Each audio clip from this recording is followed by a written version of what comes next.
নমস্কাৰ ট্ৰায়াঙ্গল এডুকেশ্যনৰ আন এটি ভিডিঅ'লৈ মই ধ্ৰুৱজ্যোতিয়ে স্বাগতম জনাইছোঁ। আজি আমি এইটো ভিডিঅ'ত খুব ইউনিক টপিক এনেকুৱা ধৰণৰ টপিকৰ ওপৰত আপুনি ইউটিউবত খুব কম ভিডিঅ'হে দেখা পাব, যিটো নেকি টপিক হৈছে বহুভুজ বা পলিগন। ইয়াৰ ওপৰত আমি কেইটামান খুব গুৰুত্বপূৰ্ণ পইণ্ট আৰু খুব গুৰুত্বপূৰ্ণ প্ৰশ্ন আলোচনা কৰিম। আপুনি হয়তো ভাবিব আপুনি পৰা নাই চাগে যে ইয়াৰ পৰা কেনেকুৱা ধৰণৰ প্ৰশ্ন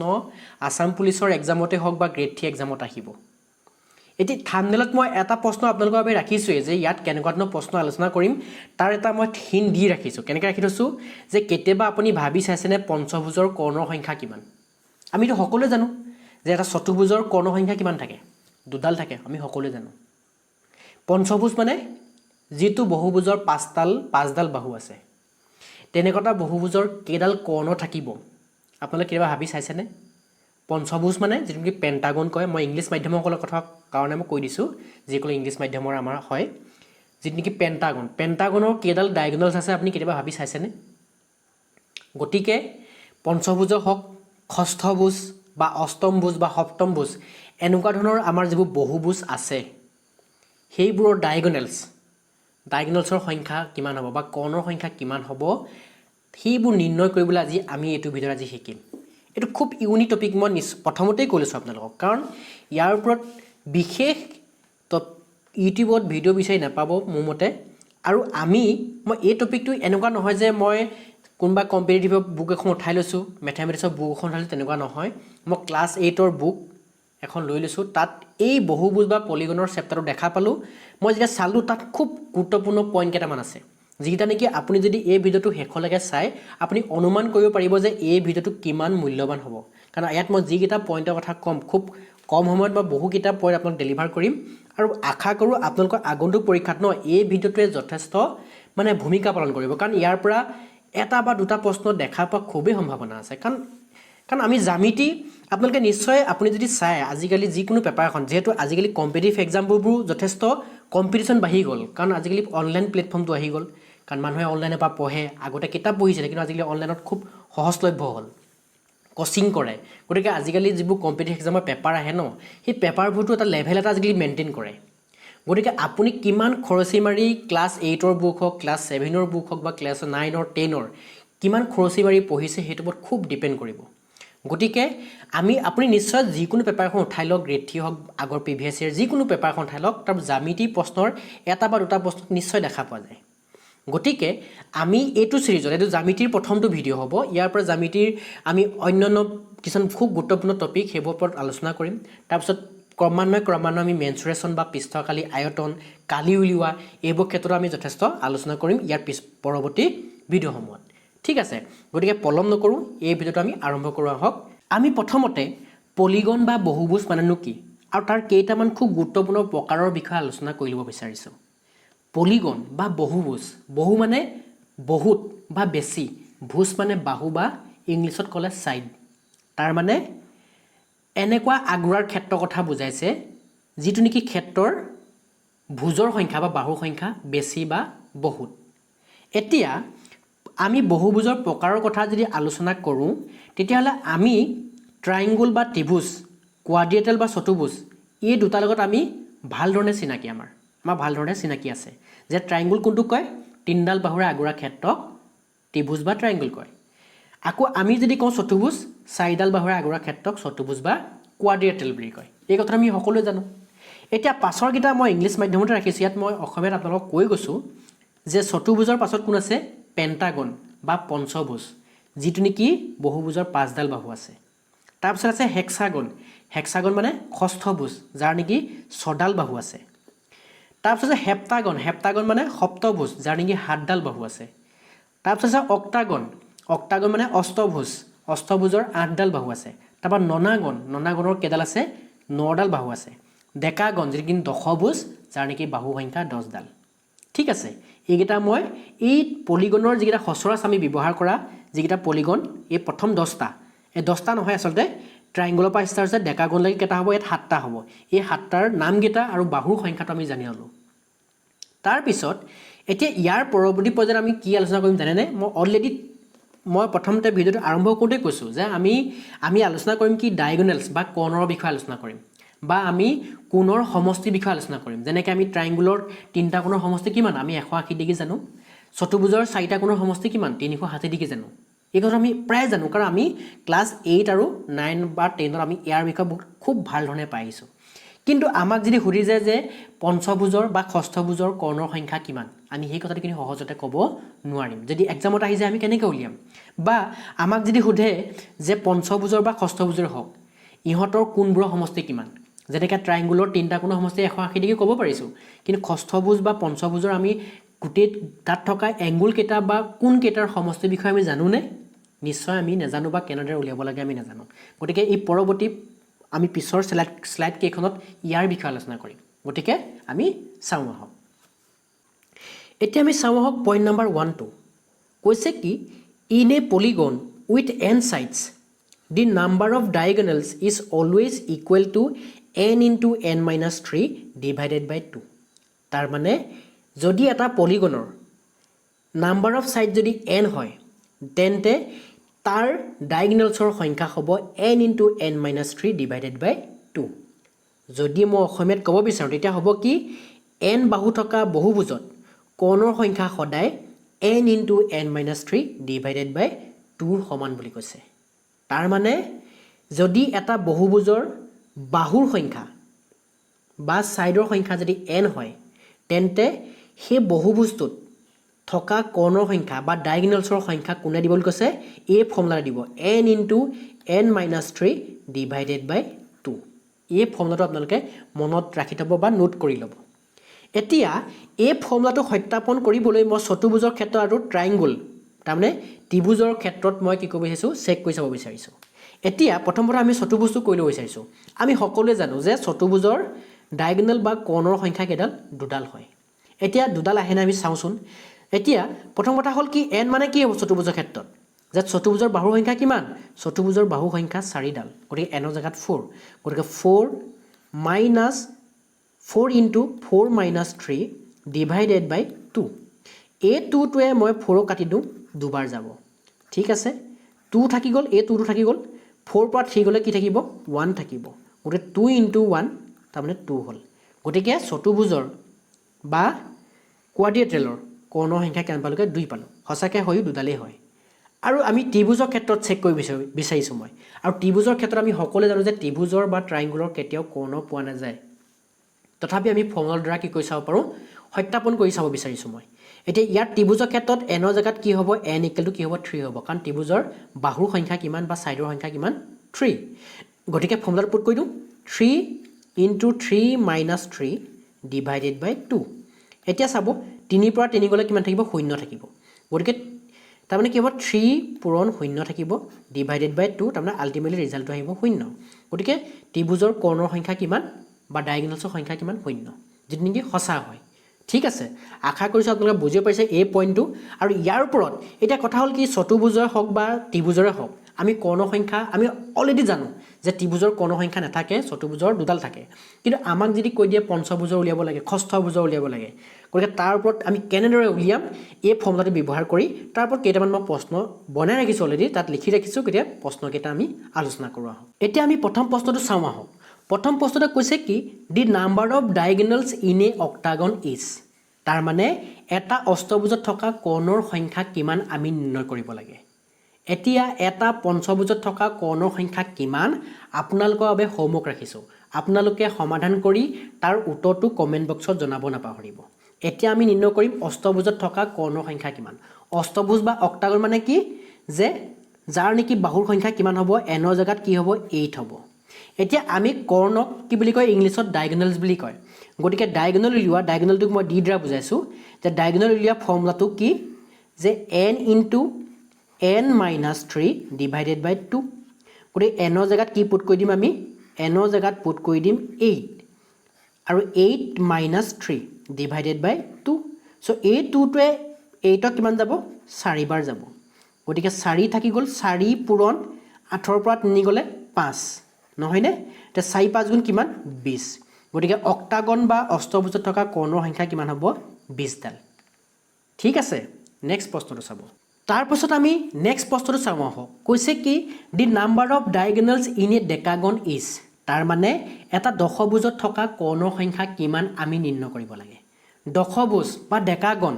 বাহুৰ সংখ্যা কিমান হ'ব এনৰ জেগাত হ'ব 10 ডায়াগনেলছ বা কৰ্ণ ফৰ্মুলাটো কি হ'ব আমাৰ বাবে ফৰ্মুলাটো কি যে n * n - 3 ডিভাইডেড বাই 2 গতিকে আপোনালোকে পুট কৰি দিয়ক এনৰ জেগাত কিমান 10 পুট কৰিব লাগিব সো 10 * 10 - 3 বা 10 - 3 ডিভাইডেড বাই 2 এই দুইটোৱে 10 কাটিম 5 বাৰ যাব গতিকে 5 পাতি দিলো মই 10 পৰা যদি 3 যায় কিমান থাকিব 5 পূৰণ 10 পৰা 3 গ'লে 7 গতিকে 5 7 কিমান আহিব আমাৰ ৰিজাল্টটো আহিব 35 দশভুজ বা ডেকাগণত থকা কৰ্ণ বা ডায়াগনৰ সংখ্যা কিমান হ'ব 35 হ'ব গতিকে আমি আজি এইটো ভিডিঅ'ত দশভুজ বা ডেকাগণৰ কৰ্ণৰ আৰু অষ্টভুজৰ বা অক্টাগণৰ কৰ্ণৰ সংখ্যা কিমান আহিলে এই দুটা প্ৰশ্নত আমি আলোচনা কৰিলোঁ গতিকে আপোনালোকৰ বাবে বাকীকেইটা যিকেইটা বহুভুজৰ কথা কৈছিলোঁ আপুনি যেনেকৈ পঞ্চভুজ বা ষষ্ঠভুজ বা সপ্তভুজ এইকেইটাৰ আপোনালোকে কৰ্ণৰ সংখ্যা নিৰ্ণয় কৰি কমেণ্ট বক্সত জনাব নাপাহৰিব কমেণ্টত আপুনি চেক কৰিব কোনোবা যদি পঞ্চভুজৰ কৰ্ণৰ সংখ্যা বা ডায়াগনেলছৰ সংখ্যা নিৰ্ণয় কৰি ৰাখিছে তেতিয়া আপুনি ষষ্ঠভুজৰটো সমাধান কৰি তাত উত্তৰ দিব নাপাহৰিব ঠিক আছে নেক্সট প্ৰশ্নটো চাম আহক তাৰ পাছত চাব আপোনালোকে নেক্সট প্ৰশ্নটো এইটো খুব গুৰুত্বপূৰ্ণ প্ৰশ্ন কিন্তু কৈছে কি number of sides of a polygon are twice the number of diagonals how many sides does the polygon have তাৰ মানে কৈছে কি বহুভুজ এটাৰ বাহুৰ সংখ্যা কৰ্ণৰ সংখ্যাৰ দুগুণ তেন্তে বহুভুজটোৰ কিমান বাহু আছে আমি নিৰ্ণয় কৰিব লাগে তাৰ মানে এটা বহুভুজ আছে বহুভুজটোৰ বাহুৰ সংখ্যা মানে আমাৰ যেহেতু সমীকৰণ কেনেকৈ গঠন কৰিব লাগে ন এইটো বিষয়ে মই বহুবাৰ আপোনালোকক কৈছোঁ বহুকেইটা ভিডিঅ'ত এতিয়া ইয়াত চাব বহুভুজ এটাৰ বাহুৰ সংখ্যা আমি এতিয়ালৈকে মই কিহৰ দ্বাৰা বুজাই আহিছোঁ বাৰু এতিয়ালৈকে যে আমি বিভিন্ন টপিক অলৰেডি আলোচনা কৰিছোঁ নহয় জানো বাহুৰ সংখ্যা কিহৰ দ্বাৰা বুজাইছোঁ আমি এনৰ দ্বাৰা বুজাইছোঁ স্মল এনৰ দ্বাৰা এতিয়া সমীকৰণটো কেনেকৈ গঠন কৰিম চাব এই প্ৰথম ষ্টেটমেণ্টটো এটা সমীকৰণ দি থৈছে কৈছে কি বহুভুজ এটাৰ বাহুৰ সংখ্যা এই কণতে কমা নিচিনা ফিল্টাৰ আহিছেনে এনটো পাতি লওক বাহুৰ সংখ্যা এনৰ দ্বাৰা বুজাইছোঁ আমি এন তাৰপৰা কৈছে কি কৰ্ণৰ সংখ্যাৰ দুগুণ তাৰমানে ডায়াগনেলছৰ 2 টাইমছ টুৱাইচ বুলি কৈছে আমি কৰ্ণ বা ডায়াগনেলছক কিহে বুজাইছোঁ ডি দ্বাৰা বুজাইছিলোঁ ইয়াৰ দুগুণ বুলি কৈছে বাহুৰ সংখ্যা ডায়াগনেলছৰ দুগুণ চ' n = 2 * d এই সমীকৰণটো হৈ গ'ল দেখিছেনে মই কেনেকৈ সমীকৰণ গঠন কৰি দিলোঁ এই 2 টো d লগত কি হৈ আছে পূৰণ হৈ আছে ন এইফালে আহিলে কি হ'ব হৰণ হ'ব চ' n/2 = এইফালে থাকি গ'ল d তাৰমানে ডায়াগনেলছ ইকুৱেল এই d টো ডায়াগনেলছ ইকুৱেল কি হৈ গ'ল n/2 হৈ গ'ল ঠিক আছে তেন্তে বহুভুজটোৰ কিমান বাহু আছে আমি নিৰ্ণয় কৰিব লাগে তাৰমানে আমি এটা নিৰ্ণয় কৰিব লাগে কি জানেনে এনৰ ভেলু কিমান হ'ব আমি নিৰ্ণয় কৰিব লাগিব তাৰমানে বাহু সংখ্যা নিৰ্ণয় কৰিব কৈছে তাৰমানে এনৰ ভেলু নিৰ্ণয় কৰিব লাগিব এতিয়ালৈকে আমি কি পাইছোঁ বাৰু ডায়াগনেলছৰ ফৰ্মুলাটো পাইছোঁ ন d = কি পাইছোঁ আমি n * n - 3 ডিভাইডেড বাই 2 টো পাইছোঁ নহয়নে এতিয়া এনৰ জেগাত আমি কি পুট কৰিব পাৰিম এনৰ জেগাত নহয় n টো এনেই থাকিব তলৰ এইফালে 2 এই d জেগাত আমি পুট কৰিব পাৰিম কি জানেনে d জেগাত আমি n/2 পুট কৰিব পাৰিম n/2 এতিয়া a2টোৱে আমি কাটি দিব পাৰিম আৰু n টোৱে কাটি দিব পাৰিম নহয়নে এতিয়া ইয়াত থাকি গ'ল কিমান এইটো ইয়াত 1 থাকি গ'ল এইফাল থাকি গ'ল অনলি n - 3 গতিকে এই -3টো এইফালে লৈ আহিলে কিমান হ'ব 1 + 3 যেটো মাইনাছৰ আছিলে এইফালে গ'লে প্লাছ হ'বহি ইফালে n থাকি গ'ল তাৰমানে এনৰ ভেলুটো কিমান আহিলে 1 + 3 মানে 4 = n তাৰমানে এনৰ ভেলুটো আহিলে 4 তাৰমানে কি আহিলেগে বহুভুজটোৰ বাহুৰ সংখ্যা কিমান আহিলেগে 4 আহিলে গতিকে ইয়াৰ শুদ্ধ অপশ্যনটো কোনটো হ'ব 4 হ'ব মানে অপশ্যন নম্বৰ বি এইটো কিন্তু খুব গুৰুত্বপূৰ্ণ প্ৰশ্ন এনেকুৱা ধৰণৰ প্ৰশ্ন কিন্তু এক্সামত অহা খুব সম্ভাৱনা আছে আপুনি নিশ্চয় প্ৰশ্নটো দেখিয়ে বুজিব পাৰিছে যে এনেকুৱা ধৰণৰ প্ৰশ্ন সোধাৰ সম্ভাৱনা আছে এক্সামত ঠিক আছে এতিয়া আমি ডায়াগনেলছৰ বিষয়ে এইকেইটা প্ৰশ্ন আৰু এইকেইটা পইণ্টে আলোচনা কৰিলোঁ ইয়াৰ পাছৰ পইণ্টকেইটা আমি আলোচনা কৰিম চাওঁ আহক কাৰ বিষয়ে আলোচনা কৰিম আমি এতিয়া এংগুল বা কোণৰ বিষয়ে আলোচনা কৰিম এতিয়া আমি আলোচনা কৰোঁ আহক পইণ্ট নম্বৰ 2 পইণ্ট নম্বৰ 2টোত আমি পলিগন বা বহুভুজৰ এংগুলছ বা কোণৰ ওপৰত ভিত্তি কৰি আলোচনা কৰিম এটা পইণ্ট নম্বৰ 2তে কি ক'ব বিচাৰিছে the sum of interior angles of an n-sided polygon will be n - 2 * 180 degree তাৰ মানে ক'ব বিচাৰিছে কি n বাহুযুক্ত বহুভুজৰ অভ্যন্তৰীণ তাৰমানে অভ্যন্তৰীণ মানে অন্তৰ্ভাগৰ কথা কৈছে অন্তৰ্ভাগৰ কোণৰ যোগফল হ'ব n - 2 * 180 ডিগ্ৰী তাৰ মানে ক'ব বিচাৰিছে কি যদি এটা বহুভুজৰ বাহুৰ সংখ্যা যদি n হয় তেন্তে তাৰ অন্তৰ্ভাগত থকা বা অভ্যন্তৰীণ কোণকেইটাৰ যোগফলটো সদায় n * 2 * 180 ডিগ্ৰী হ'ব n minus 2 into 180 ডিগ্ৰী হ'ব এই ফৰ্মুলাটোৰ দ্বাৰা আমি বহু বস্তুৰ কোনকেইটাৰ সমষ্টিটো আমি নিৰ্ণয় কৰিব পাৰিম যেনেকৈ আমি কওঁ নহয় যে ত্ৰিভুজৰ তিনিটা কোণৰ সমষ্টি কিমান 180 ডিগ্ৰী এই 180 ডিগ্ৰীটো এই ফৰ্মুলাটো ব্যৱহাৰ কৰি আমি নিৰ্ণয় কৰিব পাৰিম যেনেকৈ চতুৰ্ভুজৰ কওঁ নহয় যে চতুৰ্ভুজৰ চাৰিটা কোণৰ সমষ্টি কিমান 360 ডিগ্ৰী এই ফৰ্মুলাটো আমি নিৰ্ণয় কৰিব পাৰিম গতিকে আমি সত্যাপন কৰি চাওঁ যে যেহেতু আমি সকলোৱে জানো যে ত্ৰিভুজৰ তিনিটা কোণৰ সমষ্টি কিমান 180 ডিগ্ৰী গতিকে চাওঁচোন ত্ৰিভুজৰ বাহু সংখ্যা কিমান বাহু সংখ্যা হৈছে 3 গতিকে আমি ফৰ্মুলাত পুট কৰি চাওঁ n ৰ জেগাত কি পুট কৰি দিম n ৰ জেগাত 3 পুট কৰি দিম সো 3 minus 2 into কিমান হৈ যাব 180 ডিগ্ৰী নহয়নে তে 3 পৰা 2 গলে কিমান থাকিব 1 থাকিব 1 into 180 ডিগ্ৰী মানে কিনো 180 ডিগ্ৰী হ'ব গতিকে হয় যে ত্ৰিভুজৰ তিনিটা কোণৰ সমষ্টি 180 ডিগ্ৰী হয় হয়তো সত্যাপন হৈ গ'ল যেনেকৈ চতুৰ্ভুজৰ চাৰিটা কোণৰ সমষ্টি কিমান আমি জানো 360 ডিগ্ৰী অলৰেডি জানো কিন্তু এতিয়া চতুৰ্ভুজৰ বাহু সংখ্যা কিমান n = 4 গতিকে আমি ফৰ্মুলাত পুট কৰি দিওঁ n ৰ জেগাত 4 সো 4 minus 2 into 180 ডিগ্ৰী গতিকে 4 minus 2 মানে 2 into 180 ডিগ্ৰী কিমান আহিব ইয়াৰ ভ্যালুটো আহিব 360 ডিগ্ৰী দেখিছেনে যে চতুৰ্ভুজৰ চাৰিটা কোণৰ সমষ্টি কিমান পালোগে 360 ডিগ্ৰী পালো গতিকে ইয়াৰ ক্ষেত্ৰটো সত্যাপন হৈছে গতিকে এই ফৰ্মুলাটো আপোনালোকে নোট কৰি ল'ব যে আমি বহুভুজৰ আমি কোন কেইটাৰ সমষ্টি কেনেদৰে নিৰ্ণয় কৰা হয় ঠিক আছে সো ইয়াৰ ওপৰত ভিত্তি কৰি আমি দুটা প্ৰশ্ন ৰাখিছো এই দুটা প্ৰশ্ন আমি আলোচনা কৰো আহক এতিয়া আমি চাম আহক প্ৰথমটো প্ৰশ্ন কৈছে কি the sum of interior angles of a pentagon is তাৰ মানে পঞ্চভুজ এটাৰ অভ্যন্তৰীণ বা অন্তঃভাগৰ কোণকেইটাৰ যোগফল কিমান হ'ব আমি নিৰ্ণয় কৰিব লাগে যেহেতু বহু বস্তু কি দিয়া আছে পঞ্চভুজ বা পেন্টাগন যাৰ নেকি বাহুৰ সংখ্যা কিমান হ'ব n ৰ জেগাত কিমান হ'ব 5 হ'ব গতিকে আমি অন্তঃভাগৰ যিকিটা এংগলছ বা কোণ আছে হিহঁতৰ যোগফলটো উলিয়াব লাগে গতিকে ফৰ্মুলাটো কি আছিল আমাৰ বাবে ফৰ্মুলাটো আছিল n - 2 into কিমান আছিলে 180 ডিগ্ৰী এটোৱে কি দিব পঞ্চভুজটোত থকা কোণ কেইটা বা এংগলছ কেইটাৰ সমষ্টিটো দিব গতিকে n ৰ জেগাত কি পুট কৰিম আমি 5 পুট কৰিম 5 - 2 into 180 ডিগ্ৰী নহয় নে তাৰ পিছত 5 ৰ পৰা 2 গলে কি হ'ব 3 থাকিব গতিকে 180 ডিগ্ৰী সো আমি যদি 3 যদি 180 ডিগ্ৰী পূৰণ কৰো পাম 540 ডিগ্ৰী তাৰ মানে পঞ্চভুজ এটাৰ কোন কেইটাৰ সমষ্টি হ'ব 540 ডিগ্ৰী গতিকে শুদ্ধ অপচনটো কোনটো হ'ব অপচন নাম্বাৰ বি ঠিক আছে নেক্সট প্ৰশ্নটো চাব তাৰ পাছত নেক্সট প্ৰশ্নটো চাব কৈছে কি the sum of interior angles of a hexagon ষষ্ঠভুজৰ অভ্যন্তৰীণ বা অন্তঃভাগৰ কোন কেইটাৰ সমষ্টিটো আমি নিৰ্ণয় কৰিব লাগে আমি পঞ্চভুজৰ আলোচনা কৰিলো এটা ষষ্ঠভুজৰ গতিকে ষষ্ঠভুজ বুলিলে কাক কয় যিটো নেকি বহুভুজৰ কেটা বাহু আছে 6টা বাহু আছে গতিকে n ৰ ভ্যালু কিমান আহিব 6 আহিব গতিকে কোন কেইটাৰ সমষ্টি কেনেকৈ ওলাব n - 2 into কিমান হ'ব 180 ডিগ্ৰী গতিকে আমি পুট কৰি দিওঁ n ৰ জেগাত কি পুট কৰিম 6 - 2 into কি পুট কৰি দিম 180 ডিগ্ৰী পুট কৰি দিম গতিকে 6 ৰ পৰা 2 গলে 4 into কি হ'বগে 180 ডিগ্ৰী 180 ৰ যদি 4 পূৰণ কৰো 720 ডিগ্ৰী আহিব গতিকে শুদ্ধ অপচনটো হ'ব অপচন নাম্বাৰ ডি গতিকে আমি বহুভুজৰ বা পলিগনৰ কোণৰ কথা যি আমি কোণৰ যিটো প্ৰপাৰ্টি বা পইণ্ট নাম্বাৰ 2 টো আলোচনা কৰিলো তাৰ ওপৰত ভিত্তি কৰি দুটা প্ৰশ্ন আলোচনা কৰিলো প্ৰথমটো প্ৰশ্নত আমি পঞ্চভুজৰ বা পেন্টাগনৰ কোন কেইটাৰ সমষ্টি কিমান আহে হেতু নিৰ্ণয় কৰিলো পিছত আমি ষষ্ঠভুজৰ কোন কেইটাৰ সমষ্টি কিমান আহিব হেতু নিৰ্ণয় কৰিলো এটা ঠিক একেদৰে আমি যদি বহুকেইটা কথা আলোচনা কৰিছিলো গতিকে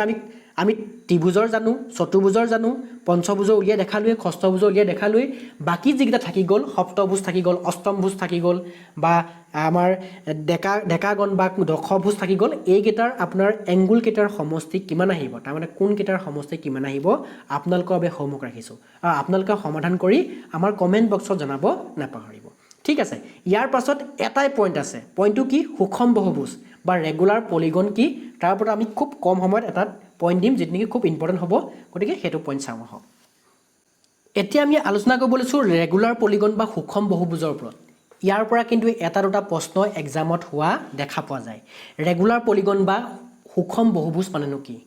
এতিয়া দুটা পইণ্ট আছে সুষম বহুভুজ কাক কয় তাৰ দুটা পইণ্ট আছে প্ৰথম পইণ্টটো কি all sides are equal in length তাৰ মানে এনেকুৱা এটা বহুভুজক সুষম বহুভুজ বুলি কোৱা হ'ব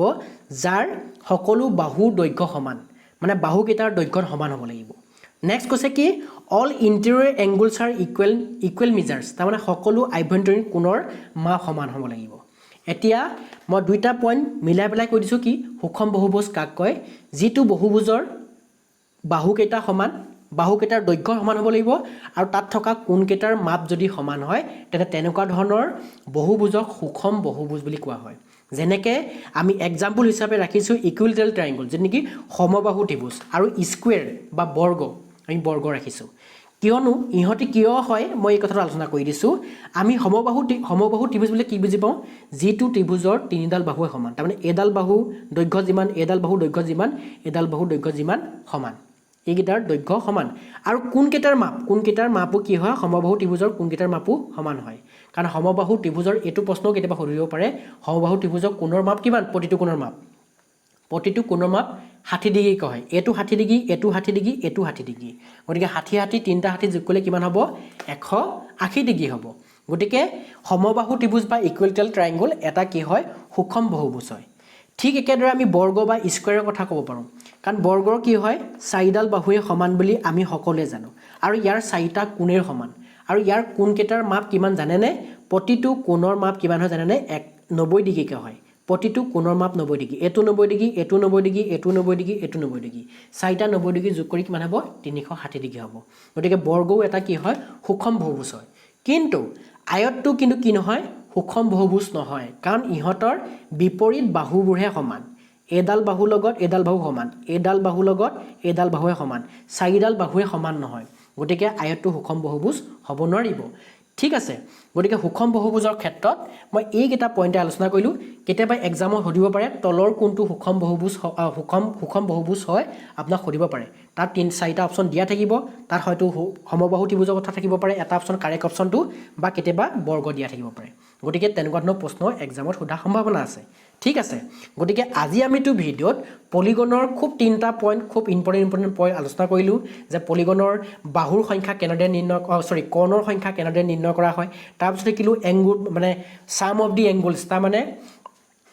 কোনকেইটা বা এংগুলকেইটাৰ যোগফল কেনেদৰে নিৰ্ণয় কৰা সেই কথা আলোচনা কৰিলোঁ, আৰু শেষত সুষম বহুভুজৰ কথা আমি আলোচনা কৰিলোঁ। গতিকে এতিয়া খুব ইম্পৰ্টেণ্ট পইণ্ট আলোচনা কৰিছোঁ। এক্সামত ইয়াৰ পৰা 2টা বা এটা প্ৰশ্ন কেতিয়াবা সোধাৰ খুব সম্ভাৱনা আছে। মই এইটো খুব মই ভাবিছোঁ এনেকুৱা ধৰণৰ প্ৰশ্ন আহিব পাৰে বুলি, যিহেতু আমাৰ আজিকালি কম্পিটিটিভ এক্সামৰ লেভেলটো বহুত বাঢ়িছে, গতিকে খুচৰি প্ৰশ্ন এক্সামত সুধিব। ঠিক আছে, আশা কৰিছোঁ আপোনালোকে ভিডিঅ'টো চাই ভাল পালে, আৰু শেষলৈকে চোৱাৰ বাবে সকলোকে ধন্যবাদ দিছোঁ। আৰু আপোনালোকে যদি চেনেলটো প্ৰথমবাৰলৈ চাইছে, ছাবস্ক্ৰাইব কৰিব নাপাহৰিব। ভিডিঅ'টো চাই যদি ভাল পাইছে লাইক কৰিব, আৰু লগৰ বন্ধু বান্ধৱৰ সৈতে শ্বেয়াৰ কৰি দিব। ধন্যবাদ।